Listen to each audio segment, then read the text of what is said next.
Olá, muito boa noite todo mundo, muito boa noite São Paulo, Brasil, mundo, universo.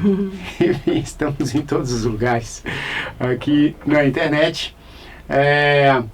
Mais um Canta e Conta de volta, né? A semana passada não teve e voltamos agora essa semana. Você que estava aí roendo suas unhas porque não tinha... Saudades, né? Saudades, né? Pode ficar tranquilo que estamos aqui. Estamos numa correria, mas estamos aqui, não é, Carol? Oh, que correria boa, de muito trabalho, ainda bem. Exatamente, correria boa. Hoje eu estava em Campinas, cheguei agora sei lá, tem menos de uma hora que eu cheguei, mas estamos aqui e eu já vou pedir para você que está aí, você compartilhar, isso mesmo, compartilhe a nossa live aqui, o nosso Canta e Conta de hoje. Por quê? Porque é um tema muito interessante. A gente está fazendo na verdade é uma continuação, porque essa querida que está aqui atrás... Essa linda, querida. Linda, né? Puxa vida, olha só que sorrisão que linda, bonito. Que querida aqui com a gente de novo. Muito bom. Hoje sem a Tânia com a gente. Estamos sentindo Mas estamos falta nós aqui sentindo muita falta, que ela também está aqui com as energias aqui com a gente. É verdade, ela foi fazer um trabalho. Mas a Larissa Elmor Silva... Estou dizendo isso certo, né, Lari? Sim. É humor. Sim, é humor de amor. É amor de amor. A Larissa, ela esteve aqui há umas 3 semanas. Isso. E o papo foi incrível para falar sobre o desenvolvimento da linguagem infantil. Teve um monte de coisa que a gente não teve tempo de conversar e hoje é uma continuação desse bate-papo. Então, por favor, compartilhe, porque vale a pena. Quanto mais gente participar aqui, vai ser melhor. E... Carol, Lari, vocês podem só lembrar do que a gente falou há umas 3 semanas? O que foi que a gente falou? Claro, a gente falou do brincar, não foi isso? De como a Lari acabou dando muitas dicas aqui para os pais, de como, através do brincar, estimular a linguagem das crianças, não foi isso, Lari? Exatamente. As diferentes formas de brincar, o quanto que o brincar é importante, independentemente do contexto, e o quanto que os pais podem facilitar esse processo da brincadeira para o desenvolvimento da linguagem. Então a gente focou bastante no brincar para o desenvolvimento da linguagem. E hoje, pensando numa continuidade, eu observei bastante as perguntas que foram feitas no outro programa, em outros momentos também de dúvidas de pais, e nós vamos trazer a questão da linguagem de uma forma mais ampla, não somente focado para brincadeira, mas para nós todos pensarmos.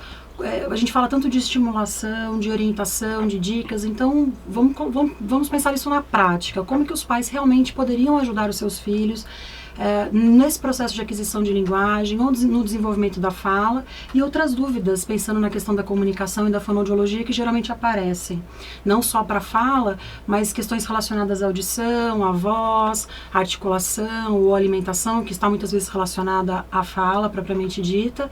Então eu pensei em trazer um apanhado aqui de uma forma geral, já que apareceram muitas dúvidas diversas, né, em vários segmentos, para a gente tentar amarrar isso e trazer dicas práticas e concretas para os pais. E uma coisa que a Lari falou muito, né, da outra vez, que o falar, ele já é uma expressão, né, que a criança começa a se comunicar antes e depois é que vem as palavras, né, mas ela já começou uma comunicação muito antes.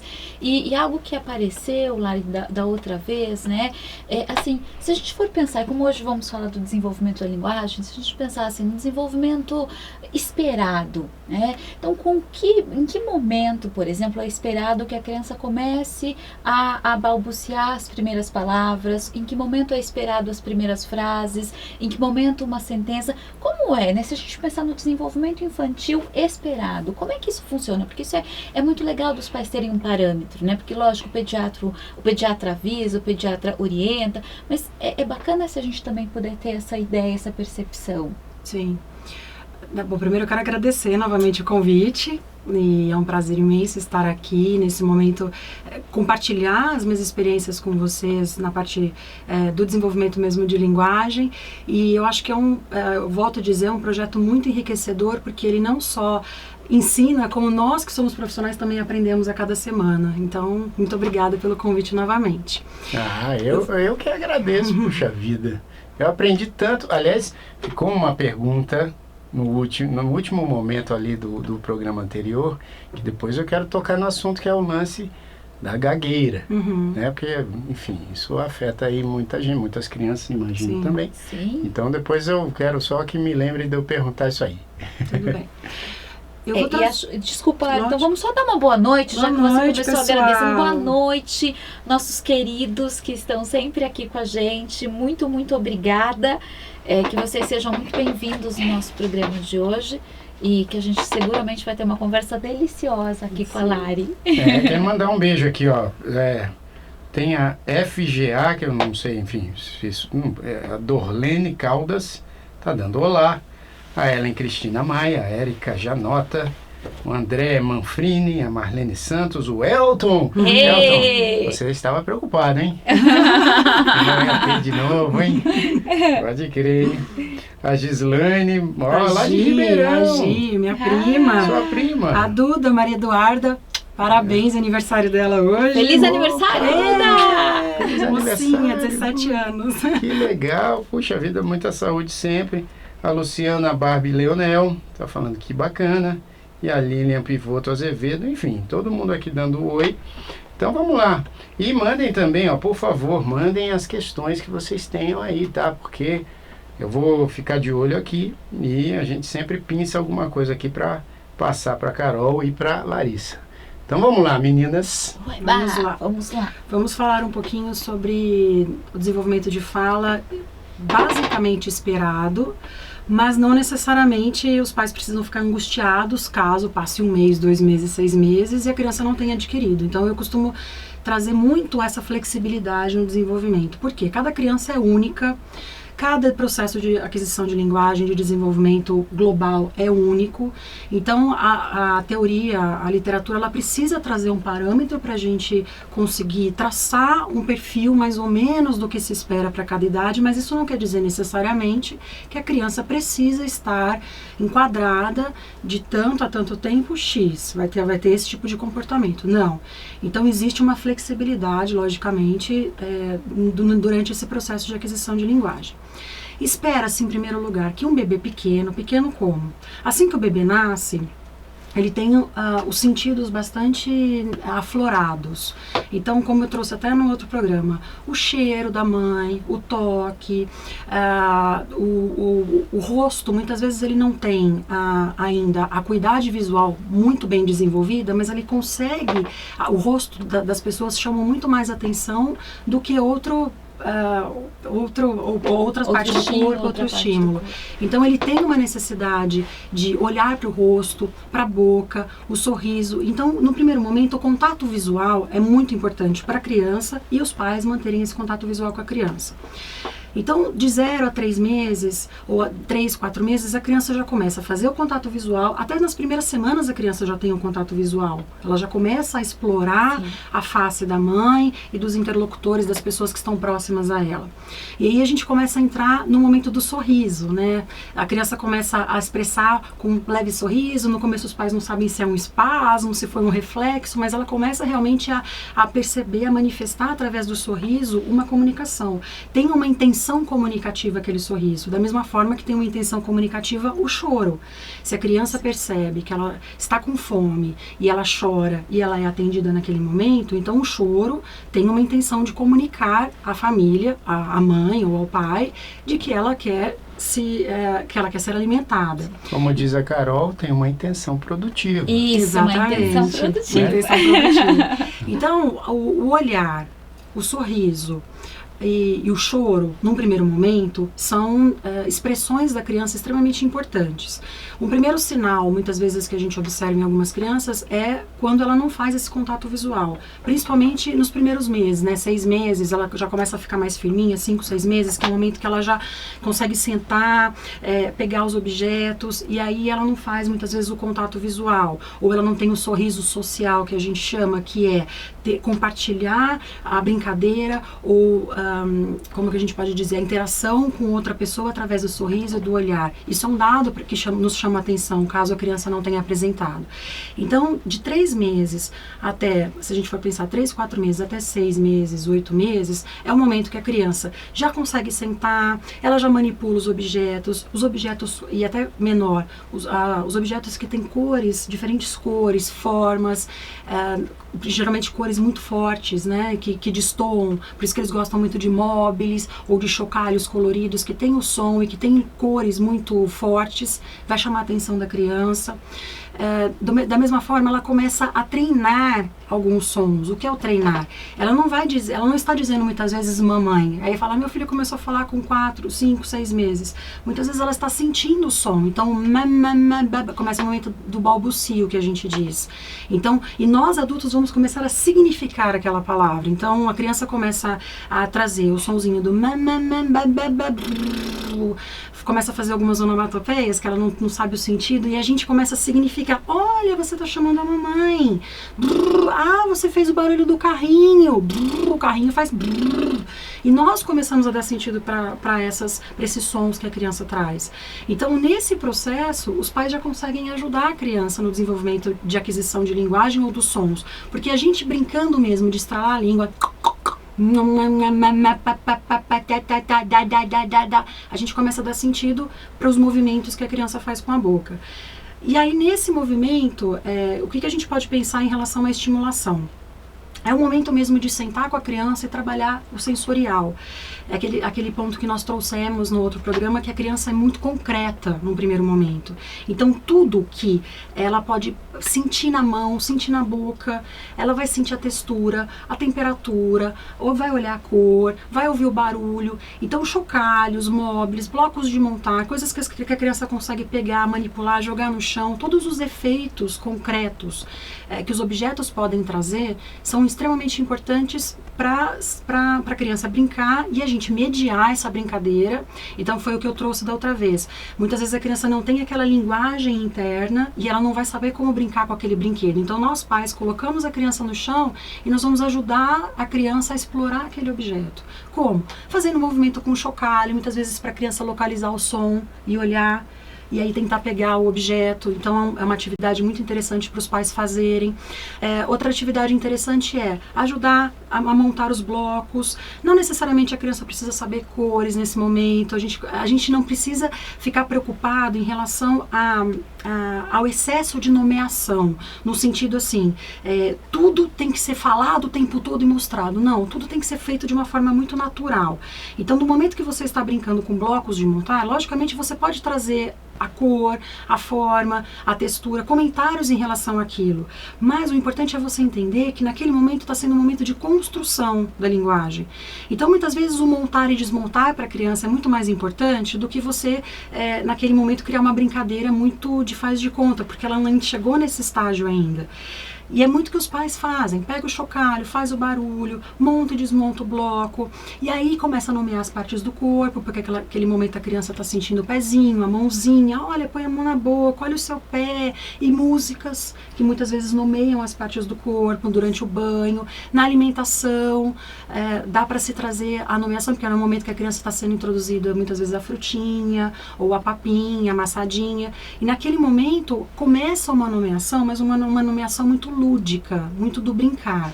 Então nesse momento é um momento muito importante para os pais começarem a observar como que está sendo o comportamento dessa criança. Ela tem reagido socialmente? Ela tem manifestado interesse pelos objetos que você mostra? Ou ela se isola muito e ela não quer ter o contato naquele momento? Então, Lari, porque deixa eu só complementar com o que você está falando, porque assim, o desenvolvimento ele é global. Justamente. E acho que isso é muito interessante da gente, porque você está falando da linguagem e quantas outras coisas podem ser conectadas nesse desenvolvimento, né? Seja a socialização, o desenvolvimento motor, o desenvolvimento psíquico, a imagem corporal, tudo isso está acontecendo junto com a linguagem. Quando você está contando de todas essas situações que os pais podem estimular na criança, tudo acontece ao mesmo tempo, né? Essa sensibilidade para observar a reação da criança é que também já vai dando para a gente parâmetro de como é que está o desenvolvimento dela, porque com certeza, pistas, porque os pais são os melhores observadores da criança, a questão é saber o que observar, né? Então, né, acho que a Lara está contando isso pra gente. O que você observa pode ser diferente? Desculpa. Não, imagina, eu que interrompi, mas assim, isso eu acredito que faça parte também de grande parte dos pais e mães, de ficar nessa aflição de estabelecer um tempo para a criança começar a falar. Exatamente. Né? Isso, só aqui no nosso bate-papo, que está muito legal, muito obrigado a vocês que estão participando, a Soraya Fujimoto e a Fernanda Zaniboni, elas estão fazendo perguntas parecidas. A Soraya disse: minha filha vai completar 2 anos, se comunica bem com gestos, mas fala muito pouco. E aí ela disse que ela está preocupada com isso. E a Fernanda disse que a filha dela tem 1 ano e 8 meses, entende tudo, mostra o que quer e não quer, mas fala pouquíssimas palavras. Né? E a Maite Gênova, oi Maite, ela fala assim: minha filha tem 2 anos e meio e já começou a conversar, tudo meio embolado. As palavras corretas, quando ela pronuncia, sai com um X no final, tipo carioca. É normal? Ela está perguntando. Eu vou resumir as 3 perguntas, dando continuidade no processo que a gente parou dos 6 meses, porque aí vai entrar bem nesse momento que as mães colocaram. Tipo e a gente de consegue, 1 ano e meio a 2 anos e meio. Exatamente, a gente né? consegue chegar no processo de 1 ano. Então, vamos voltar um pouquinho para conseguir responder essas perguntas para vocês. No momento que a criança começa, então, no processo de introdução alimentar, e a gente começa a nomear frutas, as cores, e aí a construção da linguagem começa a ser formada nesse momento mais propriamente dito. Lógico, ele vai ter continuidade até 4, 5, 6 anos, e depois entra no processo pré-escolar, escolar, enfim, alfabetização. Então a gente entra em outro momento. Mas, pensando propriamente na internalização da linguagem, esse primeiro ano de vida ele é muito importante. Conforme os pais forem percebendo que a criança já consegue entender o sentido das coisas, foi o que eu trouxe da outra vez, que é a questão, vamos lembrar um pouquinho então o que é linguagem e fala. A linguagem é todo o conteúdo que eu armazeno dentro do meu cérebro, todas as informações sobre o mundo. Então eu consigo entender, muitas vezes, que uma fruta, que uma banana é de comer, que um animal, o cachorro, late, ele é um animal. Então, a gente começa a entender diversos contextos de situações, mas muitas vezes a criança entende, como a mamãe colocou aqui, mas ainda não fala a palavra cachorro, banana, me dá, ou não traz aquela frase curta que a gente diz, né, que muitas vezes é a palavra da banana, mas já tem um sentido, logicamente, já é uma frase simples, que a criança já pede alguma coisa e não só nomeia o vocábulo, né, a palavra. Mas nesse momento que existe essa construção da linguagem até externalizar para a fala, os pais vão começar a perceber na brincadeira que a criança já evoluiu. Ela mesma começa naquele processo de imitação, como nós trouxemos da outra vez. Então, ela vai sentar, ela começa a imitar os amigos, a pegar a colher, começa a entender o sentido de uma colher. Então, a colher é para segurar porque eu vou pegar um alimento. No banho, eu vou pegar o sabonete, a criança começa a tentar pegar o sabonete um pouquinho mais velha, quando ela já tem essa coordenação, e tenta passar na barriguinha. Ou ela põe a mão nas partes do corpo quando a gente começa a nomear. Olha, vamos lavar a cabeça. Aí ela põe a mão do jeito dela, tenta lavar o cabelo. Os pais vão começar a perceber que ela começa a dar sentido para os gestos dela, e aí aos poucos vem a nomeação das palavras. As palavras, elas podem aparecer num primeiro momento de uma forma solta: mamã, papá, bobó, são palavras simples, pipiu, às vezes, muitas vezes onomatopeia, porque onomatopeia a gente faz uso naturalmente, e é muito interessante fazer onomatopeia, o au-au, o piu-piu, miau, mas ao mesmo tempo é importante os pais trazerem o vocábulo real. Então é o piu-piu, é o passarinho que faz piu-piu, é o cachorro que faz uau-uau. A gente faz uso no começo de onomatopeia para a criança situar de quem nós estamos falando, mas chega um momento que nós precisamos usar a palavra adequada para a criança não desenvolver também uma fala muito infantilizada. E aí, nesse momento que os pais trouxeram de 1 ano, 1 ano e pouco, começa a esterilização da fala. Basicamente, de 1 a 2 anos, digamos assim. Mas nós não podemos ficar angustiados. Por quê? Né, a mamãe que trouxe assim: meu filho entende tudo, minha filha, meu filho entende tudo, mas não consegue falar. Aí nós temos que pensar no primeiro momento. Entende todos os conceitos? Ela já brinca de faz de conta? Ela senta, começa a brincar de panelinha, de dar comida papá pro amigo, vai lá, finge que está colocando o sapatinho da mãe, vamos colocar a roupinha. Ela começa a trazer informações de que a brincadeira do faz de conta já faz sentido para ela. Ela está na escola, isso é um ponto também importante para a gente pensar. Tem crianças que entram na escola e em pouquíssimos meses deslancham em relação à fala, porque muitas vezes a criança fica sozinha em casa, ou tem contato só com adultos e não com outras crianças. Hoje em dia a gente vive em condomínios, as crianças estão muito fechadas, as crianças às vezes não saem para um parque para socializar, e a gente entra na questão, né, da importância da socialização, que ela ajuda nesse processo, a interação social entre pessoas e pares, crianças da mesma idade, ou mais velhos ou mais novos, ajudam a criança a desenvolver essa linguagem. Então a gente precisa pensar nesse contexto familiar, no primeiro momento. Quando a criança entra na escola, ela é exposta a outros tipos de situações. Frustração, a ruptura com a mãe, né, pensando na adaptação. Então, muitas vezes ela se nega a ir para a escola, ela traz angústias em casa, ela se isola um pouco mais, aí a mãe já acha que tem uma questão voltada para a fala, de mutismo, né, que a gente diz, parou de falar. Então, nós temos que entender esse contexto. E aí, o que é esperado é que uma criança, até 2 anos, entre 2, eu vou colocar um range, assim, um nível maior de tempo, para vocês entenderem também o contexto de cada família. Mas entre 2, 2,5, até estourando 3 anos, ou estourando mesmo, porque 3 anos a criança já tem que estar se comunicando bem. Fazendo uso de frases, no começo são frases simples, como eu disse, então dá papá, naná, mamãe, não quero. E aos poucos ela vai trazendo esses conectivos e vai conseguindo trazer uma frase muito mais completa, até trazer narrativas. E nesse momento os pais podem sentar e fazer outro tipo de brincadeira. Então a gente entra numa brincadeira mais complexa. Eu costumo trazer algumas orientações práticas, que eu acho interessante para a gente trazer aqui, porque às vezes os pais falam assim, tá bom, vou sentar e vou estimular meu filho, mas o que é sentar e estimular meu filho? Uma coisa que é muito interessante é vocês pegarem diferentes contextos. Se nós vivemos em diferentes contextos, então nós temos o momento do supermercado, nós temos o momento que nós vamos na farmácia, ou nós vamos no posto de gasolina, ou nós vamos pegar o ônibus. A gente pode trazer isso para brincadeira também. Vocês podem, por exemplo, de pegar os brinquedos das crianças que estão espalhados, que às vezes a gente coloca tudo numa caixa só e junta, né? Tem vários brinquedos diferentes, e a criança vira aquela caixa no chão e fica aquela coisa espalhada toda. Não que não tenha também uma importância aquele momento que nós já trouxemos do brincar livre. Mas se nós pensarmos no brincar estruturado, nós vamos dividir essa brincadeira. Então vamos pegar todos os animais e colocar numa caixa diferente. Então vai ficar a fazendinha, por exemplo, ou o zoológico. Vamos pegar outra caixa e vamos colocar os instrumentos musicais. Vai ser a bandinha. No outro, vamos colocar a casinha, comidinha. Em cada momento, a gente tira uma caixa e vai trabalhar aquele contexto com a criança, que são contextos diferentes. E aí a gente entra na questão de que toda criança, seja menino, menina, vai brincar e vai explorar quaisquer tipos de brinquedos e quaisquer tipos de brincadeira, seja fazendo uma comidinha ou brincando de um super-herói. Então, nesses contextos diferentes, os pais vão brincar de faz de conta. Mais uma vez eu digo, não precisa fazer uma compra numa loja de brinquedos complexa. Não, vocês podem fazer isso com sucata.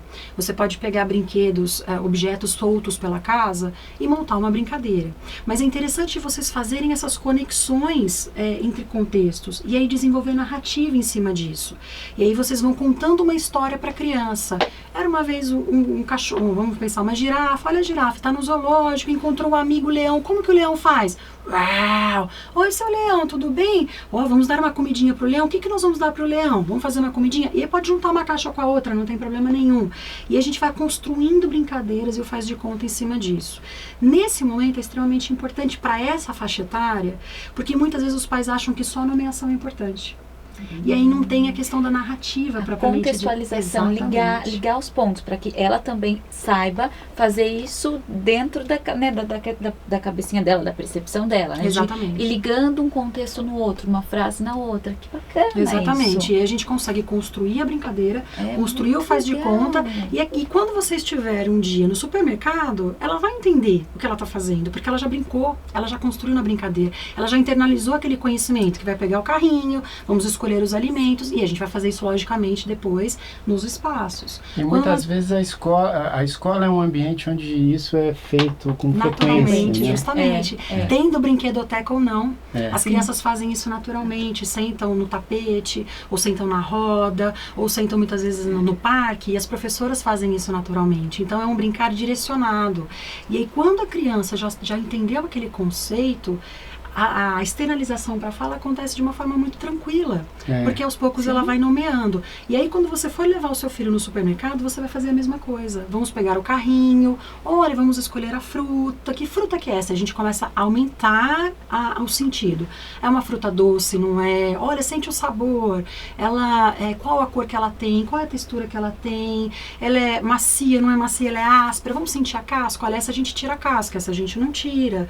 Então a gente começa a trazer os conceitos para a criança. Isso, todos esses conceitos vão sendo desenvolvidos, internalizados, para depois, quando a criança estiver na fase pré-escolar, de alfabetização, esse processo já está pronto, digamos assim, para ela conseguir depois transformar no símbolo da leitura escrita.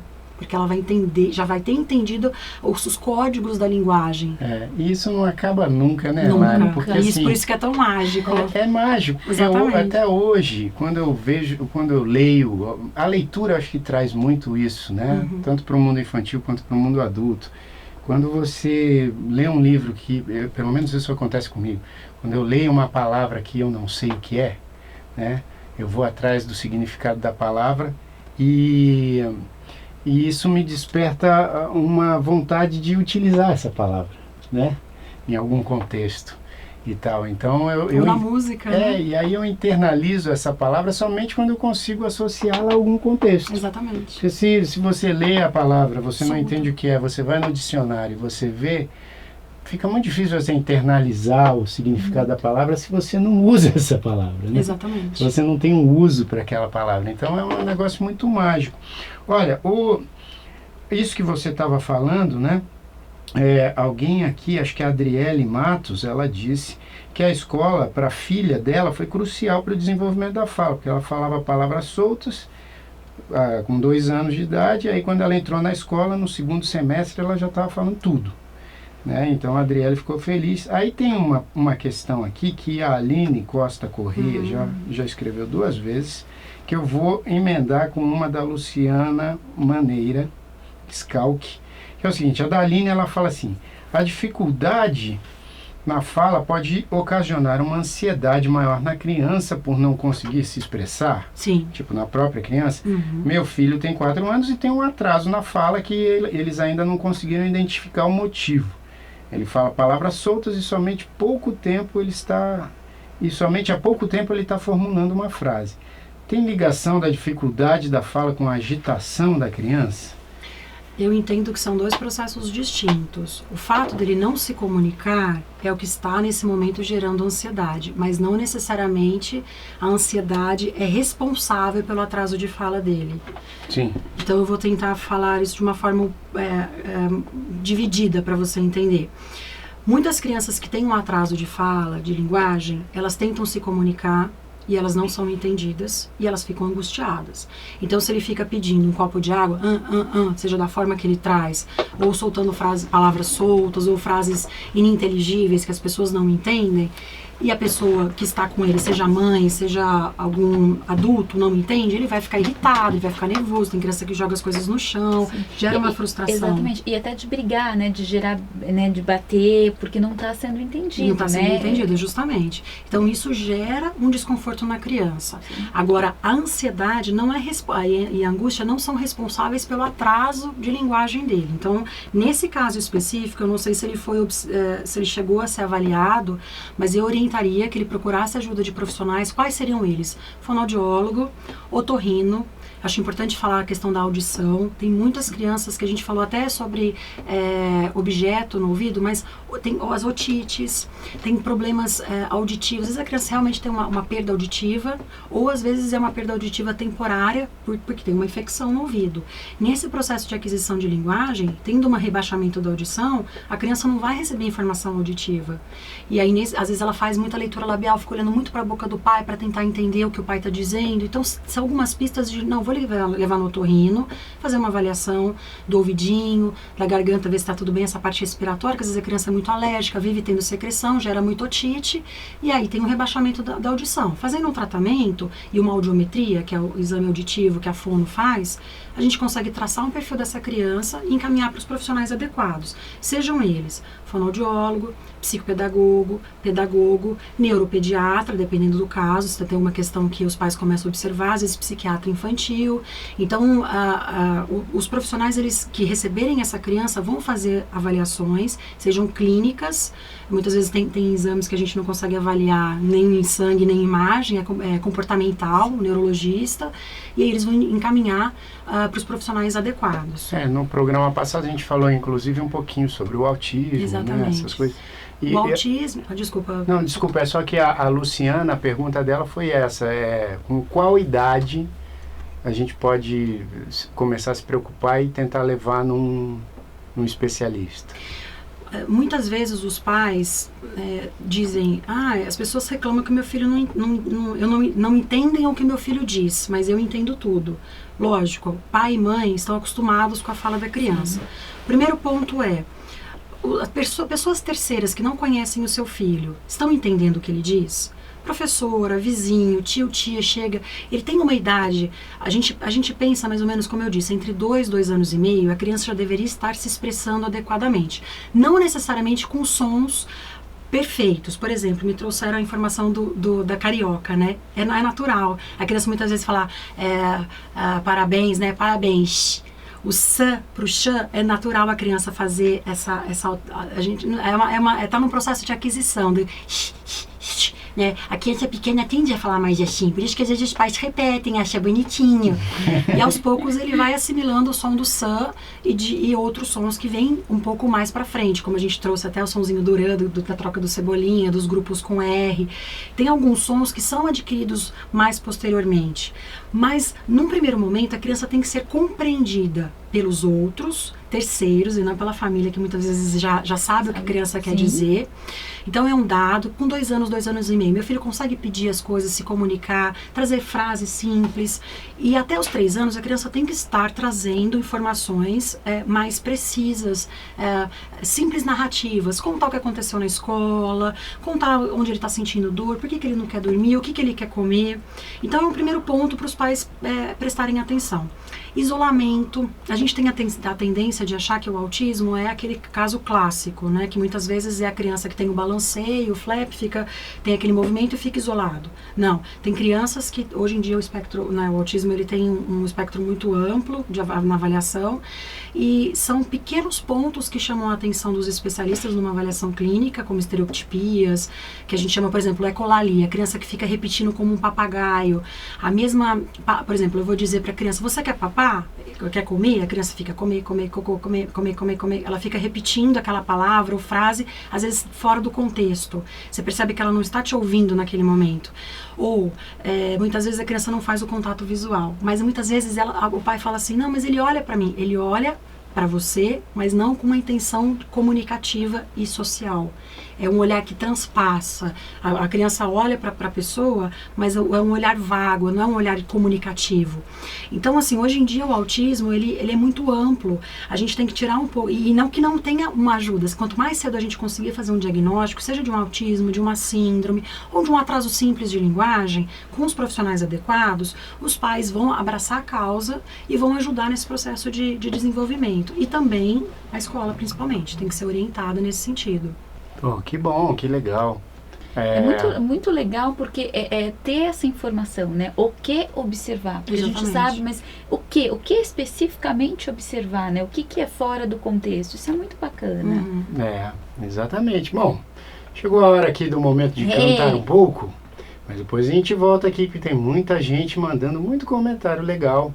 Enquanto eu canto, vocês vão dar uma olhada aí. Lógico. Mas a gente vai cantar também. Como eu falei do livro, né? Porque a leitura eu acho que é uma coisa sensacional para o resto da sua vida. Né? Eu acredito muito que você estimulando a leitura na vida do seu filho e da sua filha, isso também ajuda ele a desenvolver uma série de outras habilidades, não só linguísticas, mas na linguagem é muito importante, né? Eu aprendo muitas coisas novas na linguagem quando eu leio alguma coisa. Peraí que tem alguém me ligando aqui, meu celular tá vibrando. Se for a Tânia, fala que a gente mandou um beijo para ela. Não é a Tânia, mas daqui a pouco eu mando um beijo para a Tânia. Beijo, Tânia. Beijo. Então eu vou fazer aqui, porque vocês sabem que domingo passado foi Dia Mundial do Livro. Livro, sim. Dia Mundial do Livro. E como no Grandes Pequeninos a gente tem uma música que fala da importância da leitura e do livro, vamos fazer ela aqui, ó.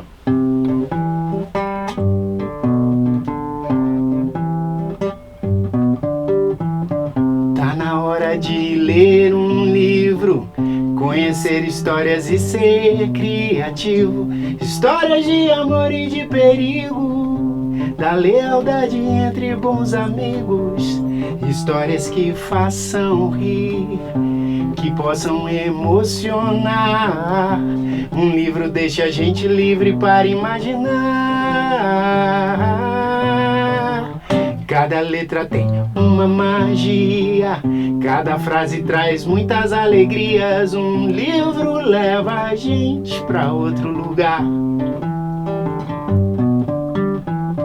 Cada página é uma viagem, cada história uma nova aprendizagem.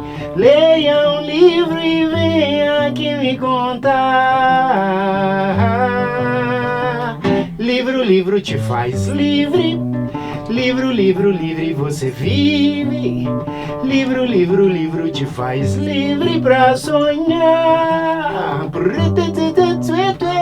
Livro, livro te faz livre. Livro, livro, livre você vive. Livro, livro, livro te faz livre pra sonhar.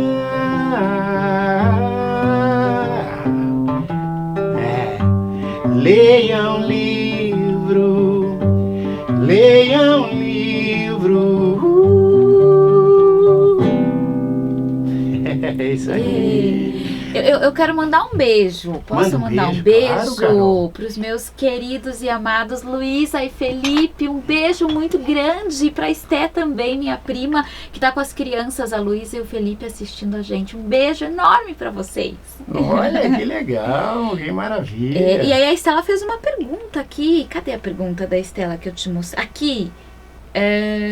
A apraxia é um distúrbio de fala ou neurológico? Primeiro, conta pra gente o que é a apraxia, Lari. A apraxia são os dois.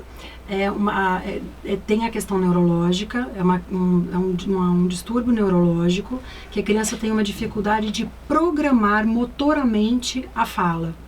Então, ela tem uma dificuldade, nós armazenamos a informação, o código da linguagem. Então vamos voltar um pouquinho sobre linguagem. Nós internalizamos a linguagem e aí eu sei que banana é uma fruta.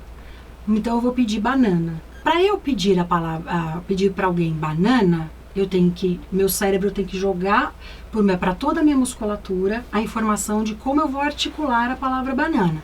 Junto as duas bocas para fazer com a, ba, na. E aí eu vou dizer. A gente faz isso naturalmente. Uma criança que tem apraxia, ela tem dificuldade nesse processamento motor.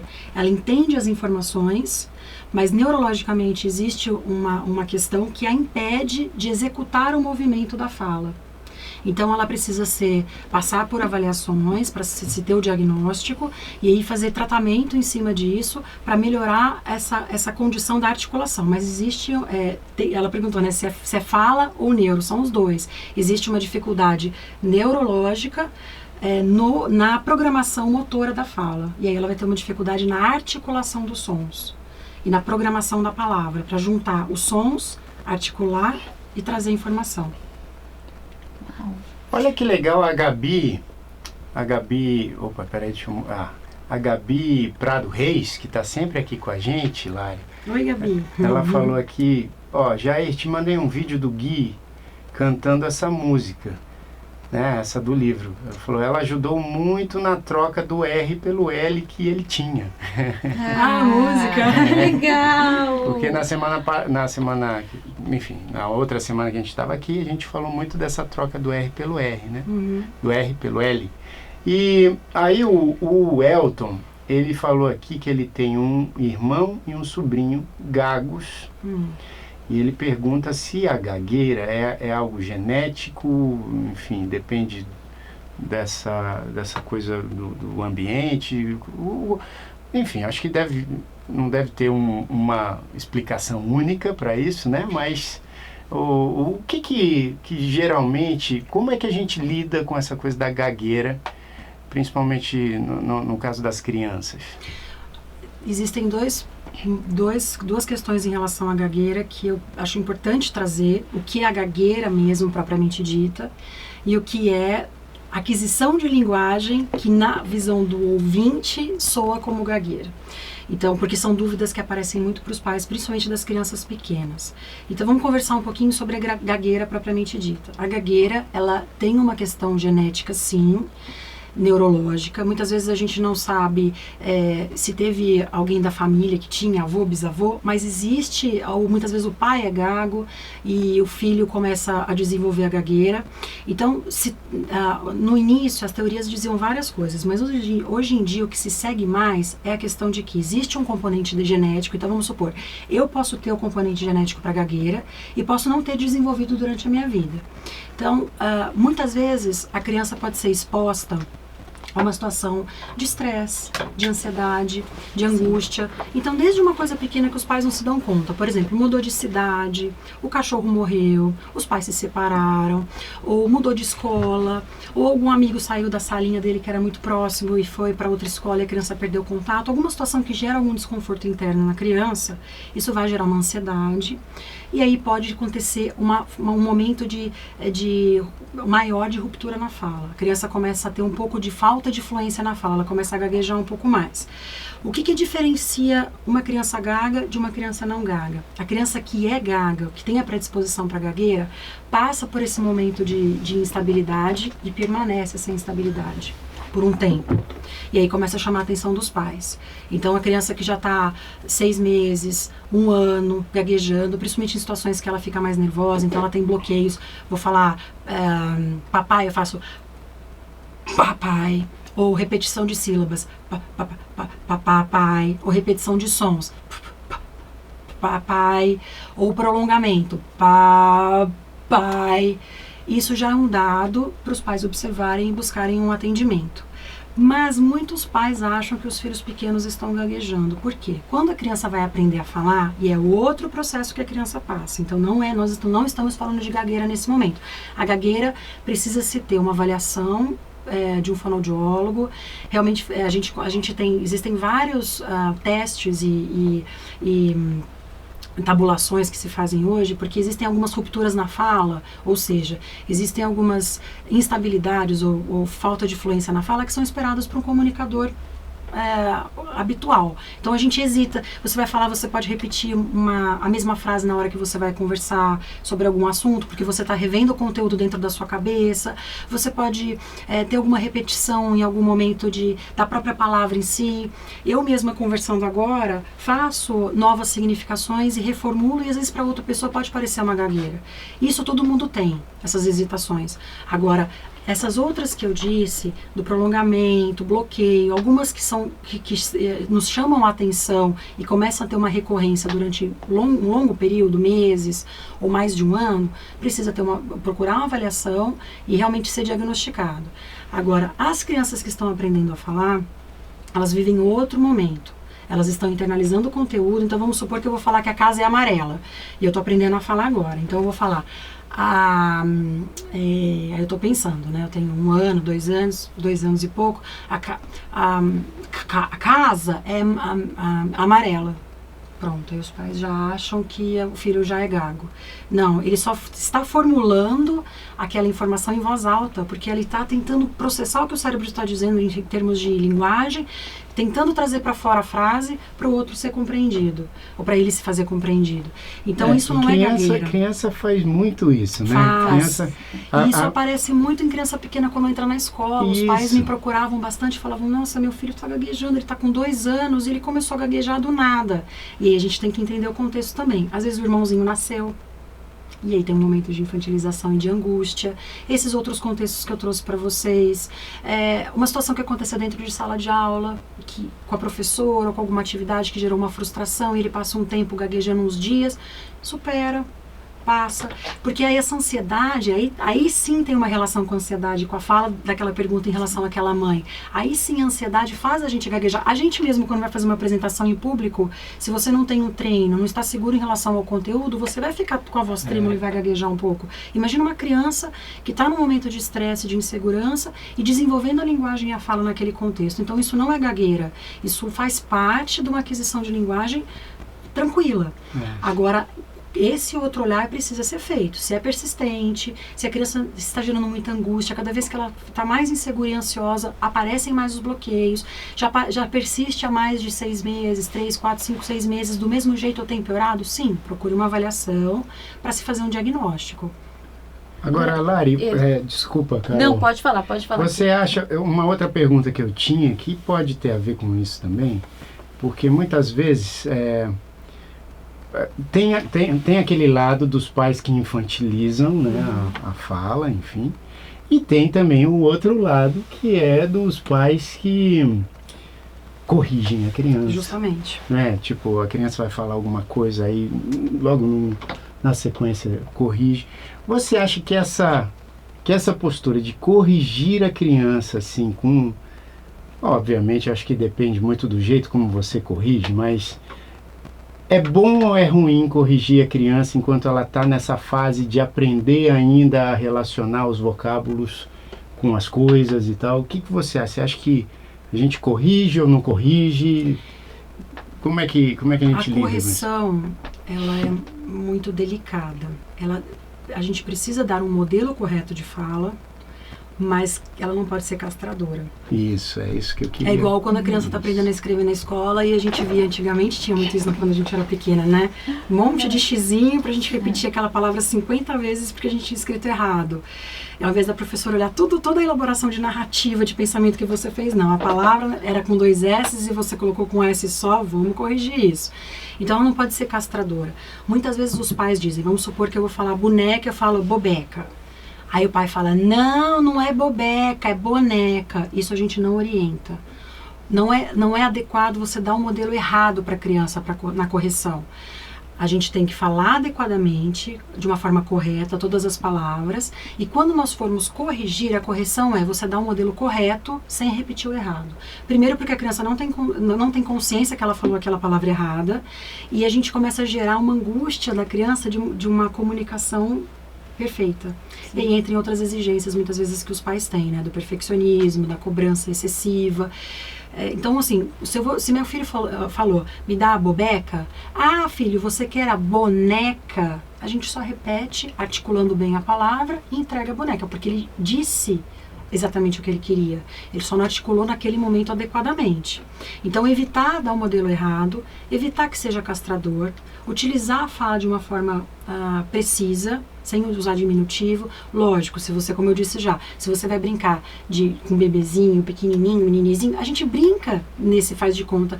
Tem profissionais que dizem, fonoaudiólogos, que falam assim, por que você vai falar assim com seu filho? A gente fala muitas vezes, olha que lindo. A criança faz isso, já foi comprovado na psicologia. A criança está com uma criança menor, ela começa a falar assim, para dizer que ela... Então, assim, você usar isso na brincadeira é uma coisa, você infantilizar o seu filho e trazer um modelo inadequado de fala é outro. Então, se nós estamos brincando, fingindo que eu sou o neném e ele é a mamãe, ou tem um bonequinho, ou eu sou o cachorrinho neném e ele é o cachorrinho grande, eu vou fazer assim para brincar, porque é a brincadeira. Saiu do papel da brincadeira, você volta a pronunciar as palavras de uma forma adequada. Então, tem que tomar esse cuidado em relação à correção. Outro ponto até gramaticalmente, até coisas assim que a criança de repente não consiga entender. Tipo, se ela vem e fala, papai, isso aqui é pra mim fazer. Aí você fala, não é pra mim, pra eu fazer. A gente pode dar o modelo correto. Não, sim, mas... Exatamente, sem ter esse grau excessivo de cobrança. Sim, mesma coisa, bicicleta. Ou a criança fala, inverte, né? Bicicleta ou biqueleta. Às vezes até é engraçado as conjunções. Ou às vezes eles associam palavras que a gente usa no diminutivo, eles associam com outras palavras. Eles fazem uso da mesma palavra e usam outras. É bonito porque a gente gente vê que é a construção interna. Você fala, nossa, olha só a associação que ele fez. Mas a gente vai dar o modelo correto. Você pode muitas vezes articular, por exemplo, se é uma criança maior que vai falar bicicleta, ela fala bicicleta, trocou, inverteu, ou biteleca, aí a gente pode articular de uma forma pausada. Vamos lá. Bicicleta. Sem exigência, sem pedir para correção. Às vezes a criança mesmo acha o máximo porque ela vai conseguir repetir adequadamente. Se ela não repetir adequadamente, tudo bem. Muda o foco. Não tem essa exigência. A gente fica muito angustiado mesmo com esse processo de aquisição de linguagem, como é na entrada da escola, como é no processo de alfabetização, que aí vem todo depois um movimento para alfabetização, mas a criança sente essa angústia, ela sente essa ansiedade dos pais, isso só vira um peso para ela. A gente tem que tomar muito cuidado com isso. Eu acho que é muito interessante, Lara, eu queria falar dois aspectos, né, do que você está dizendo, né, tanto no como a linguagem ela está relacionada, óbvio, né, porque a criança ela está se expressando, a linguagem é uma forma de expressão, mas ela é muito relacionada às questões emocionais, né? Por exemplo, a gagueira, eu sei porque já acompanhei crianças que tinham gagueira e tem muito uma questão de fato emocional relacionada quase que em todas, social, né? Um rótulo social. Tem um rótulo social, familiar, enfim, você tem todo, geralmente, assim, eu, por exemplo, já recebi no consultório quando eu atendia crianças, era comum ter crianças com essa queixa e isso gera uma repercussão na família, uma repercussão social e, claro, mexe com a autoestima da criança e aí muitas vezes, né, até o próprio desenvolvimento, porque ela vai fazendo uma terapia com a fono e até essa questão social, emocional, ela fica ainda mais travada, isso colabora para que ela fique, sei lá, mais ansiosa, enfim, mas mesmo o desencadeamento, como você disse, né, desencadear muitas vezes é por uma questão emocional, né, porque a criança, a gente sabe quando ela não está bem, assim como nós adultos, né, a gente transmite isso por algum sintoma. Esse sintoma pode ser de diversas ordens, ele pode ser, sei lá, ficando mais agressivo, ficando infantilizado, ficando mais quietinho, enfim, por algum motivo. E uma das questões pode ser a fala.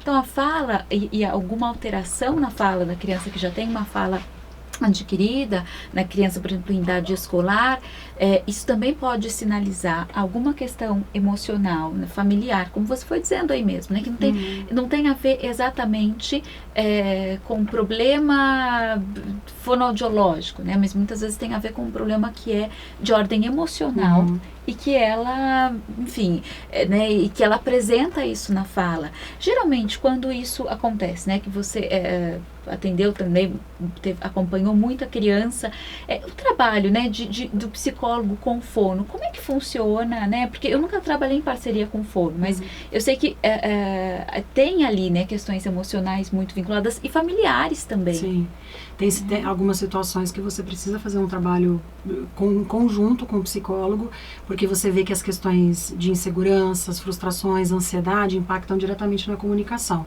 seja para a pessoa gaga, seja para uma pessoa que tem passado por situações muito delicadas, pessoais, e a criança, como a gente disse, em relação ao processo de aquisição de linguagem, ela começa a ter dificuldade na escola. Então eu posso observar quais as dificuldades na escola que ela tem tido, de leitura escrita, de aprendizagem, o que for. Mas se eu não faço um trabalho em parceria com o psicólogo para entender as angústias dela, entender o que acontece dentro de casa, que tipo de ressignificações ou reajustes essa família tem que fazer, e junto com o psicopedagogo e outros profissionais, o trabalho não evolui. Então, se eu vou tratar uma fluência, uma criança que tem uma alteração na fluência, uma gagueira, e ela está muito angustiada, ela pode até aprender a suavizar o som da fala. Então ela vai falar bola, eu ensino ela a fazer bola quando ela travar, né, quando ela tiver o bloqueio.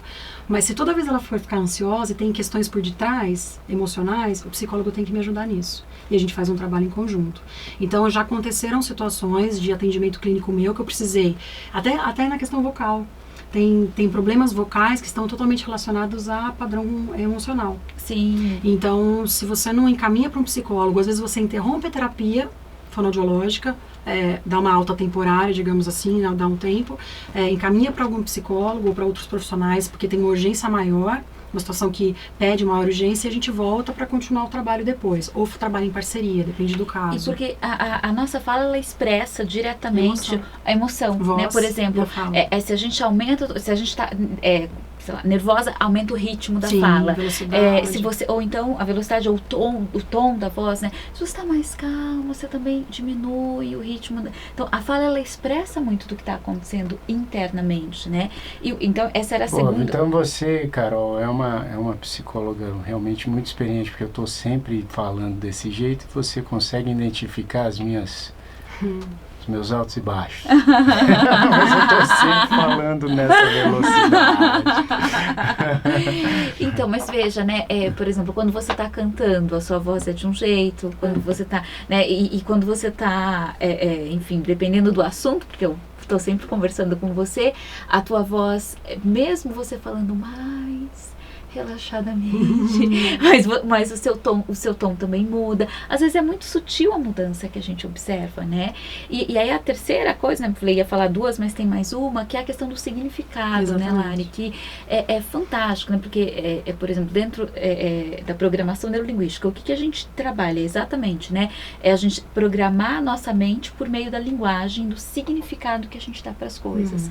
Então, e isso começa, obviamente, desde muito pequeno, né? Então, com esse desenvolvimento na fala que você está me contando, e que, claro, né, vou fazendo, lógico, porque a minha praia, né, uma associação, o quanto isso vai dando subsídio e suporte, né, os significados que são dados, a maneira como é dado o significado, a forma, como isso vai dando subsídio para depois a vida emocional da criança, do adolescente, do adulto, para nossas experiências na vida. Sim. Como é rico e como é importante, enquanto pai, enquanto mãe, a gente saber a importância e o como fazer, né, o como ajudar do melhor. Porque, lógico, a gente faz isso naturalmente. Sim. Claro que a gente, né, mas muitas vezes ter a orientação nos facilita. Por exemplo, eu não vou repetir o que... Por quê? Porque qual é o significado quando eu repito o que a criança falou errado? Não é só uma questão da aprendizagem da linguagem, sim, mas tem uma questão emocional, sim, que também está aí presente. Principalmente do pai e da mãe, né? Interna. Isso. E de eu valorizar aquilo que é produtivo, aquilo que é interessante. E não reforçar o que é improdutivo. Então, não né, além da linguagem, tem uma questão que é de ordem emocional maior, né, até para você falar, né, em termos de autoestima, né, de quando a criança falar algo também corretamente, né, quanto você pode aquilo ser talvez, né, que a gente estava falando aqui da exigência e dos pais que fazem a correção, o quanto talvez, dependendo de como fizer a correção, isso pode minimizar a autoestima da criança, e o quanto se isso for feito de um jeito natural, gostoso, isso também pode, né, impactar praticamente nada, né, na autoestima da criança, ou ao contrário, né, ajudar essa autoestima, né, nesse processo de desenvolvimento. Sem dúvida, isso é um toque bem legal. Ó, a Jandira, ela falou assim, Jair, faça a minha pergunta aí. Tá? A Jandira, na verdade, ela fez uma pergunta que a gente já falou um pouco no outro programa, Jandira. É verdade. Que era, inclusive eu lembro bem porque fui eu que fiz essa pergunta.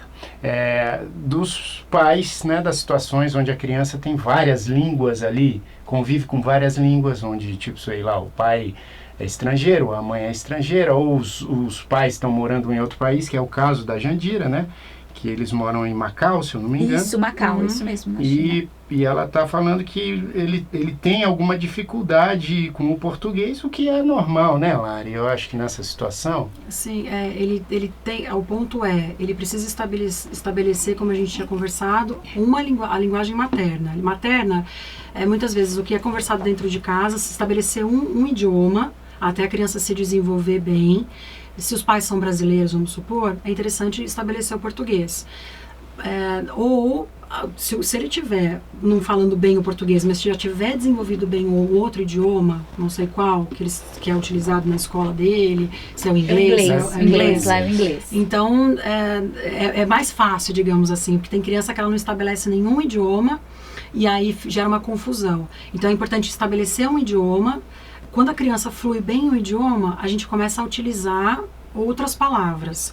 Pode acontecer de ter realmente um atraso ou uma dificuldade maior, porque ela tem contato com outros idiomas, e se tiver um atraso deveria se buscar uma ajuda profissional para estabelecer, no caso, o português. Eu não sei se ela teria acesso a isso na região onde ela mora. Ela falou que os grandes pequeninos têm ajudado bastante. Olha que coisa bacana. Agora eu queria só esclarecer rapidamente 3 dúvidas que eu vim até para falar sobre isso rapidamente, porque foram 3 perguntas que apareceram também aqui. Primeiro ponto, trocas na escrita. Uma pessoa colocou em relação a trocas na escrita relacionada à fala. Muitas crianças trocam na fala e começam a trocar na escrita. Outras não trocam na fala, mas trocam na escrita. Muitas vezes o P pelo B, o T pelo D, então vai escrever pato, escreve bato, ou pado. Essas trocas na escrita ou na fala, então eu vou falar, por exemplo, a vovó está na cozinha, a fofó está na cozinha, que eu ensurdeço os sons. Então, o Z pelo S, o F pelo V, a criança fala tanto soquinho, parece desse jeito. Esse tipo de troca que a gente encontra em algumas crianças não são esperadas. Precisaria buscar uma avaliação fonoaudiológica. Elas começam a jogar muitas vezes na escrita. Então, me fizeram uma pergunta em relação às trocas. Se a criança está jogando na escrita trocas que ela tem na fala, é importante buscar uma ajuda fonoaudiológica para trabalhar a fala e não deixar essa troca na escrita ser sistematizada. Então, primeira dúvida respondida. Tá. Outro ponto que eu acho importante colocar, em relação à voz. Muitos pais acham bonito a criança que é muito rouca, que fica rouca frequentemente. Existem patologias da voz que os pais às vezes esperam a criança virar adulta ou começa a ter algum problema mais sério para buscar ajuda fonoaudiológica. Se a criança tiver uma rouquidão persistente, ou porque tem problema respiratório, vive gripada, com otite, vive com a laringe inflamada, ou por outro motivo, tem que se buscar uma orientação. Terapia fonoaudiológica e uma avaliação com otorrino. Existem patologias sérias que não são olhadas para a qualidade vocal, seja em criança e adulto também. Então, professores que fazem uso de voz, outras pessoas que estão há mais de 15 dias roucas, procurem a avaliação fonoaudiológica. Foi a Semana da Voz, dia 16 de abril, né, o Dia da Voz. Então, todo ano, as fonos e os otorrinos fazem uma campanha conscientizando as pessoas. Às vezes o tumor, o câncer, situações graves que a pessoa não sente nada e só está com um padrão vocal rouco. Então, é outro ponto que eu queria falar. E o terceiro e último, que já está com o violão na mão, alimentação, pessoal. É muito importante vocês exporem, os seus filhos serem expostos à alimentação sólida. Respeitem a introdução alimentar. Então, o bebê que é pequeno, ele vai usar só líquido, depois ele começa com pastoso, amassadinho, até ter o sólido. Muitas vezes os pais seguram essa alimentação, batem tudo, coam tudo, e a criança vai desenvolver uma alteração da musculatura. Então, ela fica com aquela hipotonicidade, aquela musculatura mais flácida, que muitas vezes tem interposição de língua, que foi que você me perguntou da outra vez. A criança começa a colocar a língua para frente, porque ela está toda com a musculatura flácida, porque os pais facilitam muito a alimentação. Olha. Então, deixem um pedaço de carne, a criança precisa morder o pão, precisa morder a fruta, mastigar e deglutir, para a gente evitar um problema fonoaudiológico, um problema de ortodontia, às vezes precisa encaminhar para um dentista, e muitas vezes um problema de fala, porque ela tem uma interposição de língua, ela tem uma dificuldade maior por conta de toda essa por a gente facilitar a alimentação dela. Aí entra chupa-dedo, mamadeira, chupeta. Então, quanto mais a gente eliminar cedo, para quem botou a chupeta e a mamadeira, eliminar o quanto antes esses hábitos, porque tudo isso impacta diretamente em posicionamento de língua, de musculatura e automaticamente na fala. Nossa, que dica Uau. sensacional. Então, eu achei importante colocar, porque alguém me perguntou sobre isso e era um ponto que eu encontrava muito. Às vezes, crianças com 4 anos comendo ainda comidinha amassada, batidinha. Não, a criança já tem dente, ela não vai engasgar, é uma preocupação dos pais, a aspiração que é real. Então, se você tem o cuidado de estar do lado, corta a carne um pouco menor, começa com uma carne pequenininha, vai aumentando. Tomate cereja, azeitona, lógico que a gente vai evitar situações que podem aspirar, mas corta o tomate cereja de uma forma que não vai ter um problema para engasgar, ovo de codorna, são situações assim que os pais ficam preocupados e não expõem a criança à mastigação. Expõem, ela tem que ter, além disso, ela tem a importância de testar diversos alimentos, né? Conhecer os alimentos, as texturas, até para uma alimentação saudável posteriormente. Isso impacta diretamente na fala. Cara, que legal. Às vezes a gente acha, né, que como pais a gente está protegendo, enfim. Muitas vezes a gente está mesmo. Sempre, a maioria das vezes, né? Mas em algumas situações a gente acha que está fazendo fazendo o máximo e está complicando. Mas isso é bom não só para essa situação que a Lari falou, para a gente enxergar também, né, Carol? Quando que a gente também pode achar, porque muitas vezes na nossa vida a gente tem a certeza de que está fazendo um negócio que que vai ser benéfico e tal, e a gente faz isso de coração. Sim, lógico. Mas a gente precisa sempre analisar. Que dica ótima essa. E a voz fanha, que você perguntou, não esqueci. Fala. A voz fanha, que é muitas vezes a criança pequena, ela nasce com lábio leporino, que é a fissura. Sim. Do palato, do céu da boca, e existe um escape de ar quando ela vai falar no tom da voz, para a parte superior. Então a voz sai com um tom mais nasal. Mas existem adultos que têm essa voz e não tiveram essa fissura. Então muitas vezes é uma má movimentação do palato mole, do céu da boca, da parte do fundo onde tem o sininho, digamos assim. E aí acaba acontecendo um escape de ar quando a gente vai falar, e um ar acaba indo para o nariz. Então a pessoa acaba falando de um tom com um tom mais nasal. Isso é um tratamento fonoaudiológico para fortalecer essa musculatura toda. Lógico, uma avaliação com otorrino, se faz toda uma avaliação da estrutura, mas uma avaliação fonoaudiológica, a terapia fonoaudiológica conseguem melhorar muito essa qualidade vocal. Projeção de voz, respiração e musculatura. Está respondida a sua pergunta do outro programa. O legal é que a Lari faz todos os sons aqui pra gente ficar muito claro. A gente testa, né? Você testa tudo, faz todos. É aquela pessoa que fala assim também, né? Que sai o som aqui e não tem projeção nenhuma. E tem a pessoa que fala pelo nariz. Aí não tem a projeção nasal. E a gente tem que jogar para uma projeção mais usando todo arcabouço nosso de... Que interessante, quer dizer, a gente tem todos os sons. Sim. Né? A gente tem todos eles. Sim. A gente treinar, a gente treinar a projeção da voz, na verdade, para onde a voz vai. Isso. E quais estruturas vão fazer uso dessa projeção. Para Aliás, não ser muito superior ou muito inferior. Sem dúvida. Aliás, eu aviso que cantores, né, vários cantores, eu inclusive, imitadores, humoristas, né, pessoas que usam muito a voz, a gente está sempre passando por fonoaudiólogos, porque é legal você conhecer o seu equipamento, né? E isso é muito importante. Então, para as crianças, é legal a gente ter essa preocupação também, né? Já desde cedo e tal. Lari, olha, mais uma vez, sensacional. Muito obrigado por seus esclarecimentos. A gente vai ter que ter outro tema agora para voltar. Claro, mas você vai ser uma das titulares. Eu tenho que voltar aqui. Um dia que a Tânia vai estar lá, porque agora eu tô com saudade. É isso. Ela, quando assistir, vai roer as unhas e falar, por que eu não estava aí? Mas olha, muita gente aqui, deixa eu até pegar meu iPad mais uma vez aqui, que eu botei aqui do lado, mas um monte de gente elogiando mais uma vez.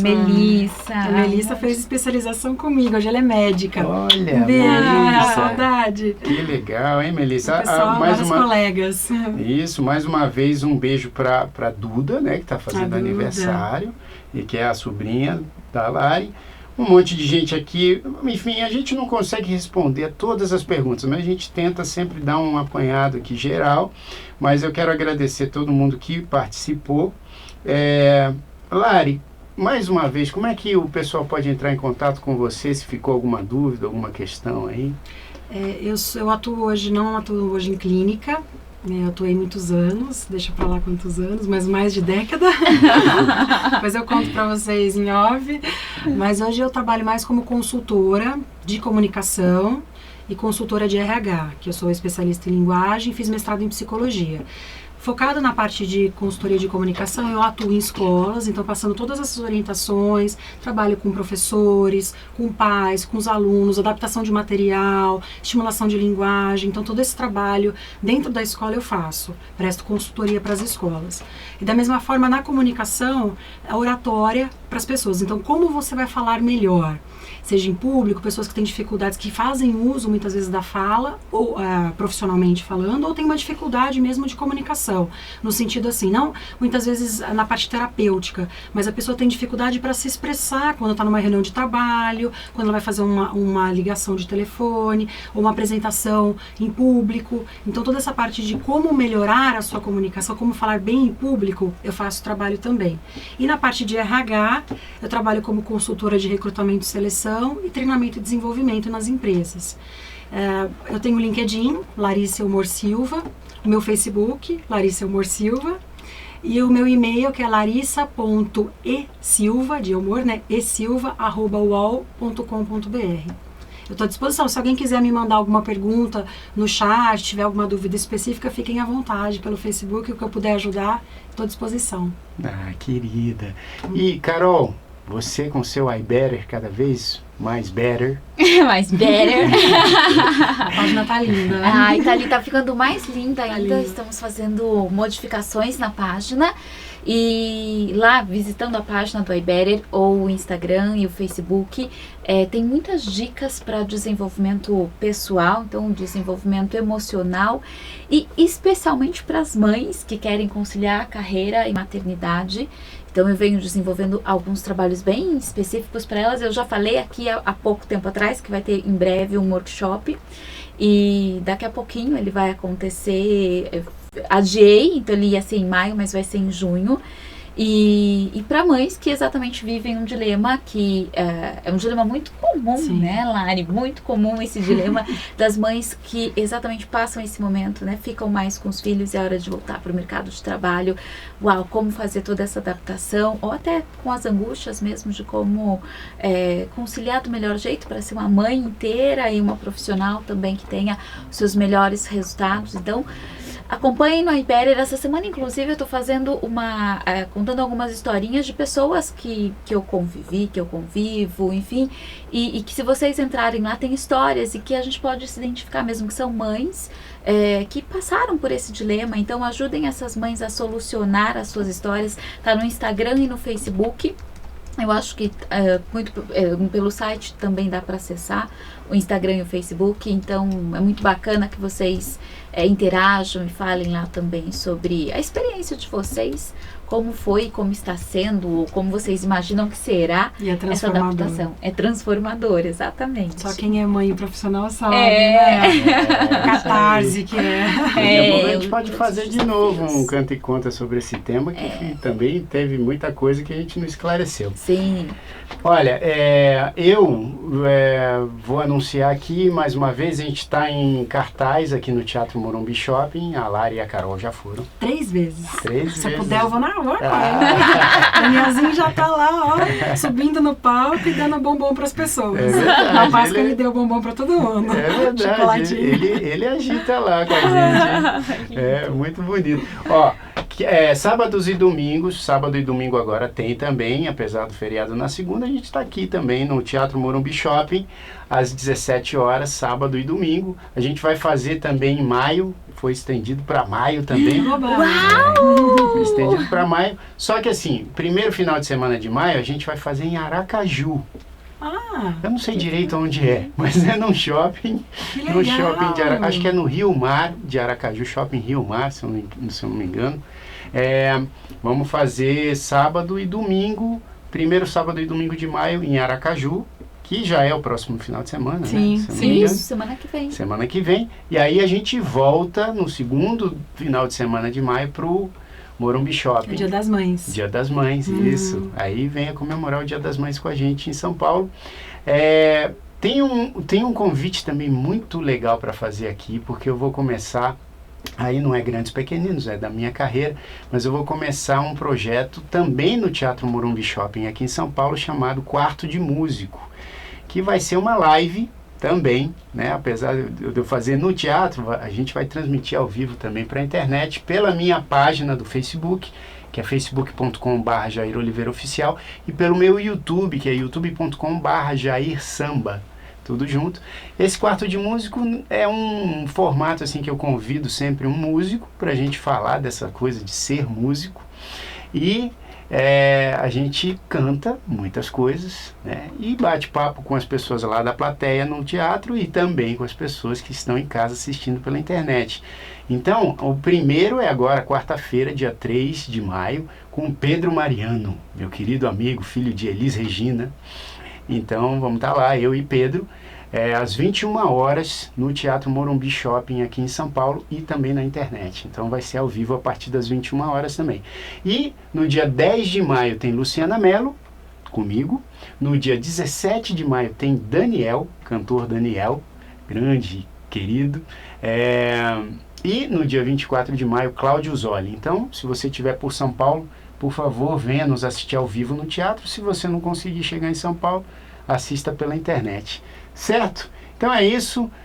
Lari, sensacional. Muito obrigado. Fantástica, linda, Muito obrigada. fantástica. Como é que é o nome daquelas suas amigas que deram um presente lindo que, puxa vida, tá aqui já na minha parede aqui A fora. Remarine. Muito A bem. Remarine, olha, a Remarine, obrigado. Mandei enquadrar, ela fez uma ilustração, né? Fez um desenho. Como é que chama? É a Lumarine, a mãe dela também. A A Remarine e a Lumarine. Lumarine. A Lumarine e a Remarine. Eles fizeram um desenho mesmo, né?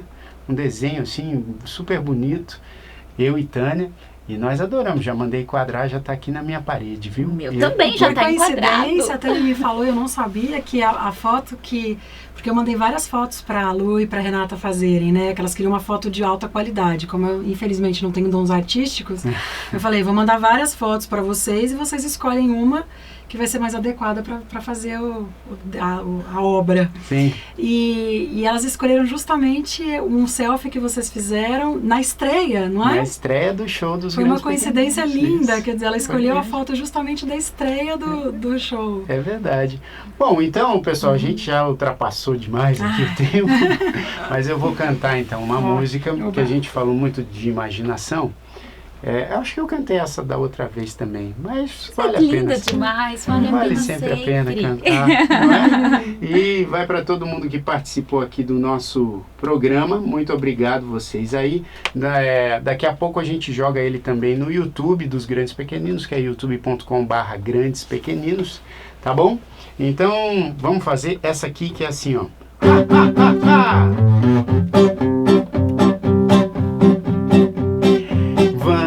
Brincar de faz de conta, a imaginação aponta onde a diversão está. Podemos ser qualquer coisa com certeza, super-herói ou princesa, basta só imaginar. Vamos entrar numa aventura, pois assim ninguém segura quando podemos criar mil brincadeiras e muita diversão, pois nada é mais divertido que minha imaginação.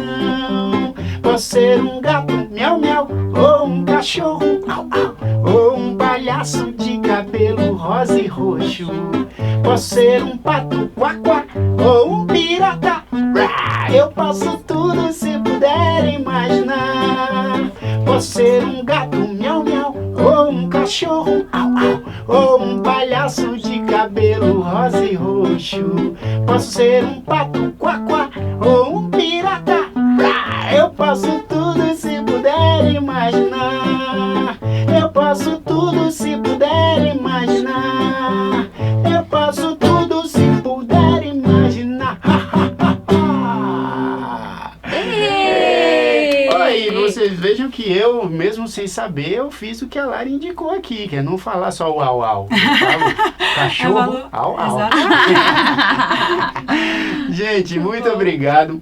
A semana que vem a gente não tem o Canta e Conta, porque a gente vai para Aracaju para poder fazer divulgação lá e fazer também o show no sábado e domingo.